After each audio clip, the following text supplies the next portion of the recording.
IMHX 2025 at the SICK Sensor Intelligence stand. I'm here with Darren, the Portfolio Sales Manager. Lovely to meet you, Darren. Nice to meet you, Tom. He's just going to take us around a couple of their products they've got on show specifically for the logistics industry, and then we'll have a little chat as well. Brilliant. Smashing. Thank you very much. Well, welcome to the stand.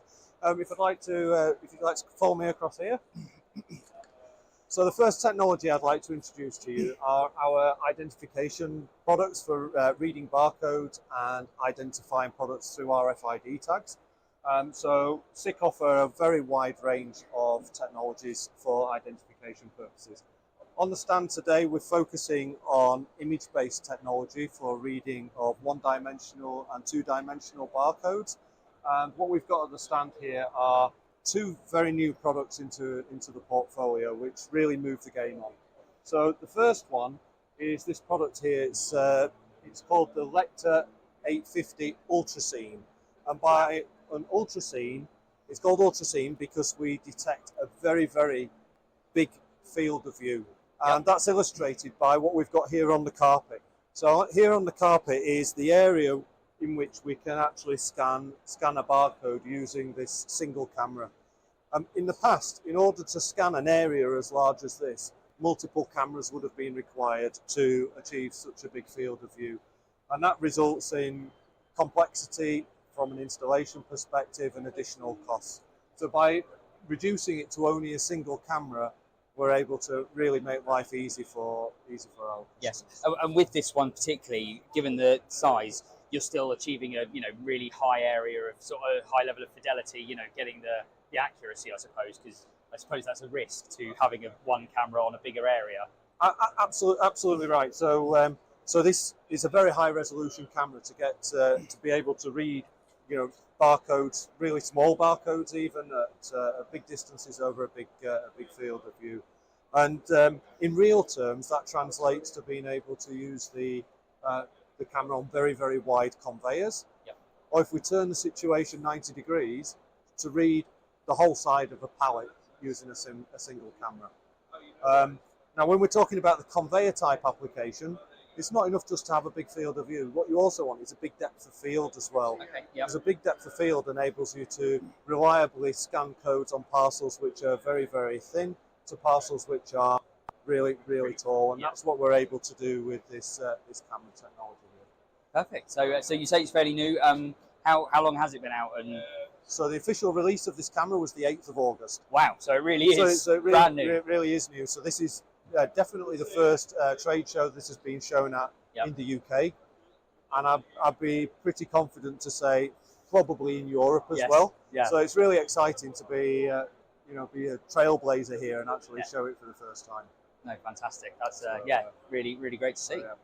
And to the right here, we have slightly smaller camera for medium range applications. This is the Lector 8.3, which is also the first time that we've shown this camera in the UK. This was launched in July of this year. Okay. So again, it's the first trade show in the UK that we've shown this camera. Again, for a very compact camera, we're able to see a pretty big field of view. So this dark section of carpet here is the field of view that we're able to see codes at with this camera. Now, both of these cameras are part of our new platform, our so-called 8 series platform. Yep. And this 8 series platform, in addition to encompassing all the most powerful processors to give us really, really good performance on codes, also incorporate AI technology. Okay, wow. And what the AI technology enables us to do is to look at an image and to identify where in that image the code is likely to be. Okay. And then we focus our decoding power on that area. Image.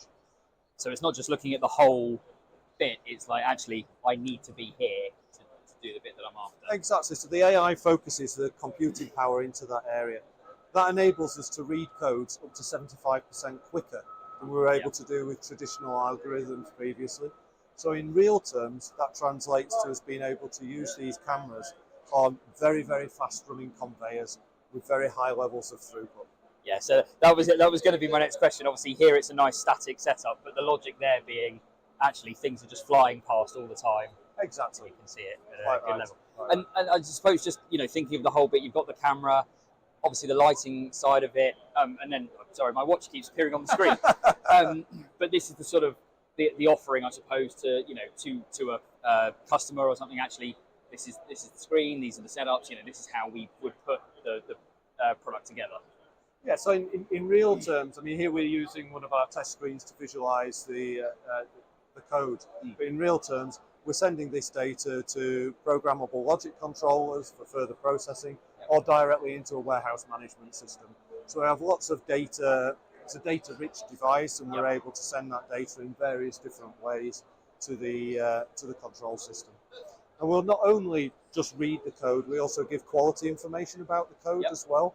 So the customer's able to monitor that over a period of time and identify if there are issues with labels that they're being supplied from their suppliers, or are there issues with the printer which are printing the labels. No, that's perfect. That's really interesting.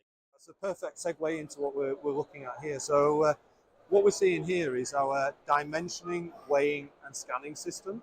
So this is where we're taking the code readers that we were just looking at and utilizing those for scanning, but adding into the system dimensioning. So we have volumetric dimensioning of the parcel which is going along the conveyor belt, and we also have dynamic weighing of the parcels as well. Right. So we're able to combine all three of those really key parameters for particularly for people in the courier express parcel business, but also the retail business, to combine the weight, the dimensions, and the barcode information.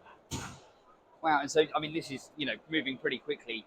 This sort of setup with the cameras and the sensors, what sort of throughput can you guys sort of manage in this world? Okay, so this parcel's currently running at 0.5 meter per second.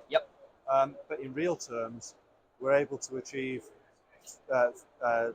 transit speeds up to 3.5, even maybe 5 meters per second with our scanning solutions.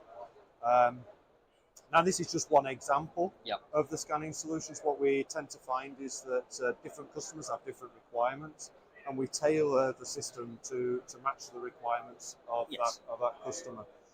Quite often that involves scanning not just on one side of the parcel.